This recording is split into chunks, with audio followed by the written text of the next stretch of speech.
Hi guys, Stella here, and today I'm back with a speed paint of Hawkfrost and his death. I don't know, I think his death was just so satisfying. I mean, it was Bramclaw who killed him, and it was so satisfying to read about. So I'm gonna read the scene from the book to you. It is from Sunset, chapter 22, from page 295. Hope you enjoy. Bramclaw stared down at his clan leader. He still couldn't move. He knew that all he had to do was tighten the noose around Firestar's neck, and he would lose all his remaining 6 lives at once. His gaze met Firestar's, where his leader lay helpless in front of him.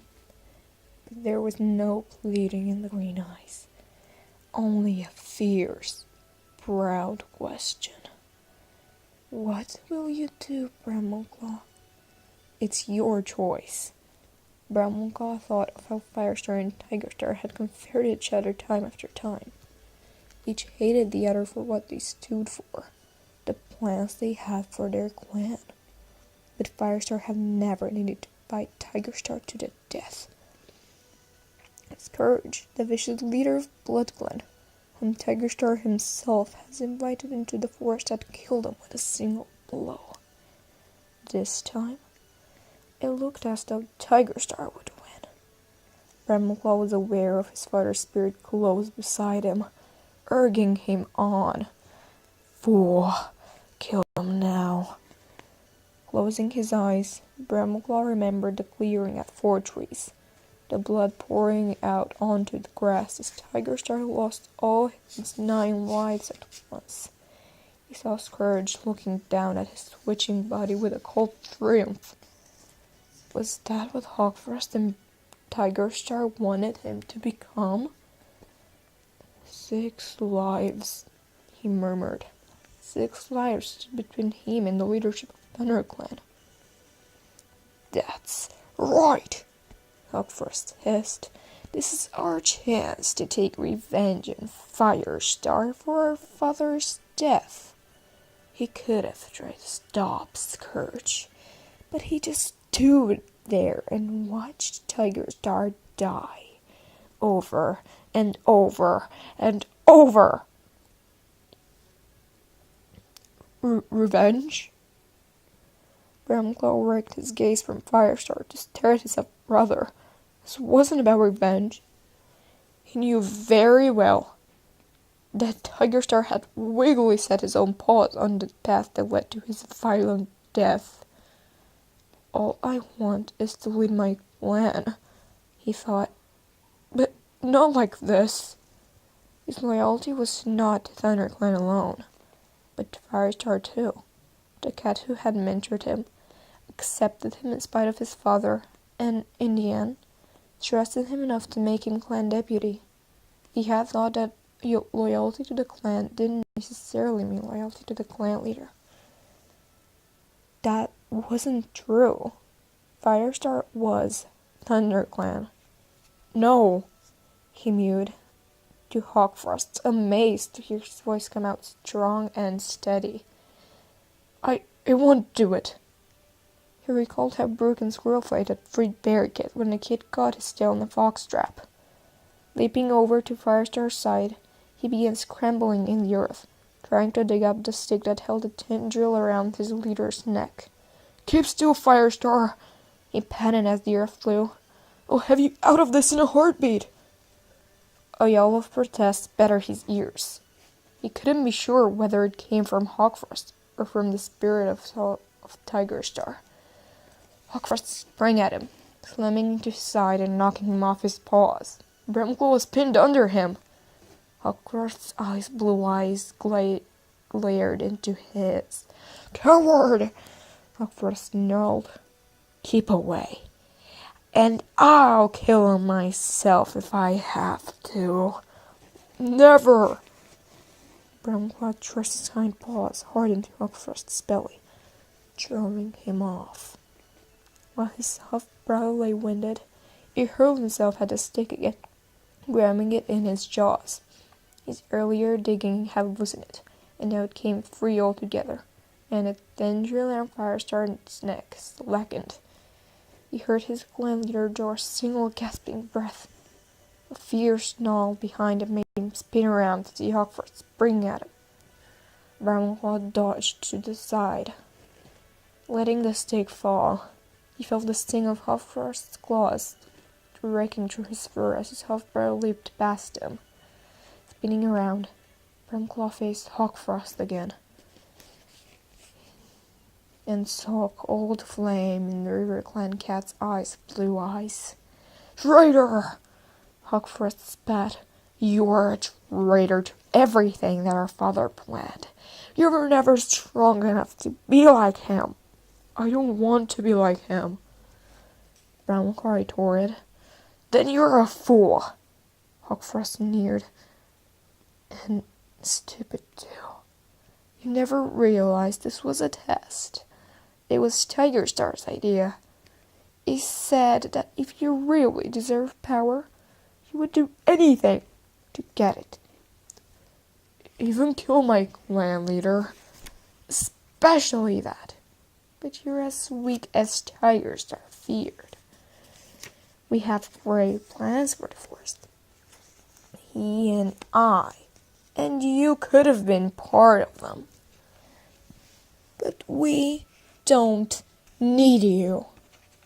Bramclaw understood exactly what his brother was saying. He knew too much. Hawkfrost could not let him or Firestar live now. That must have been part of his plan from the beginning. He took a step toward Hawkfrost. "Go back to River Clan. You're my brother. I don't want to hurt you." "Because you're weak," Hawkfrost taunted him. "You care more for your kin than for power. But I don't."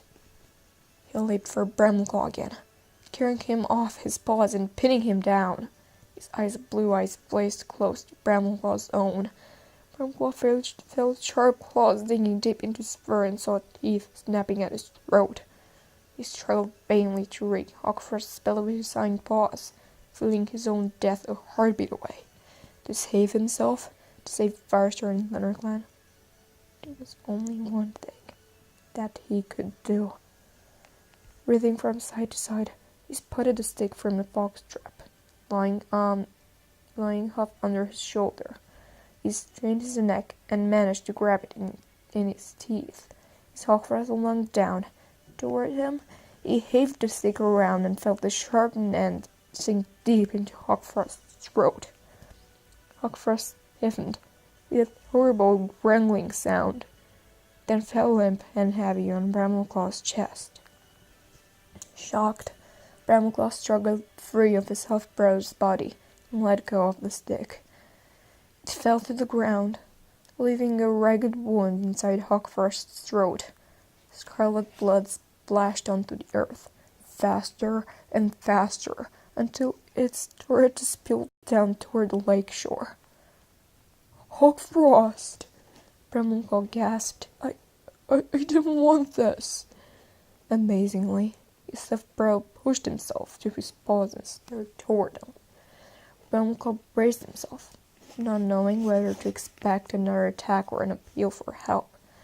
"Fool!" Hawkfrost rasped. The effort of speaking made the blood pour even faster from this terrible wound. "Do you think I did this alone? Do you think you're safe within your own clan?" He coughed, spitting out clots of blood, and added, "Think again." "What?" Bramclaw took a step toward him, his forepaws splashing in a scarlet pool. Was Hawkfrost accusing a ThunderClan warrior of letting Firestar into this trap? "What do you mean? Tell me, Hawkfrost. Who do you mean?" But a cold fire was leaving Hawkfrost's eyes. He turned away from Bramclaw, tugged a few pieces through the ferns, and collapsed beside the lake, his haunches trailing in the water. Tiny waves rippled over his body, and his blood spread out in a scarlet cloud. Brummelclaw gazed down at him. There was so much more that he needed to know. But Hawkfrost was dead. For a moment, his half-parrot's voice echoed softly in his ears. "We will meet again, my brother. This is not over yet." Brummelclaw, Firestar still lay on his side, his neck fur stained with blood from his own wound. Weak as he was, his gaze was unweaving as he looked at Brummelclaw. "Firestar!" Brummelclaw broke off. There was nothing that he could say. Firestar had seen his own deputy struggling with the temptation to kill him. He could never be able to trust Brummelclaw again. How could he be ThunderClan's deputy now? He stood with bowed head and waited for the words that would send him into exile. "Brummelclaw, you did well." Brummelclaw looked up, staring at his leader in astonishment. "Your path has been hard. Harder than most." Firestar rasped. "But you fought a great battle here, and you won. You are a worthy deputy of ThunderClan." His voice cut at the last words. Exhausted, he let his head fall again and closed his eyes. Brummelclaw stood looking down at him, his brother's blood sticky on his paws and the reek of it in his nostrils.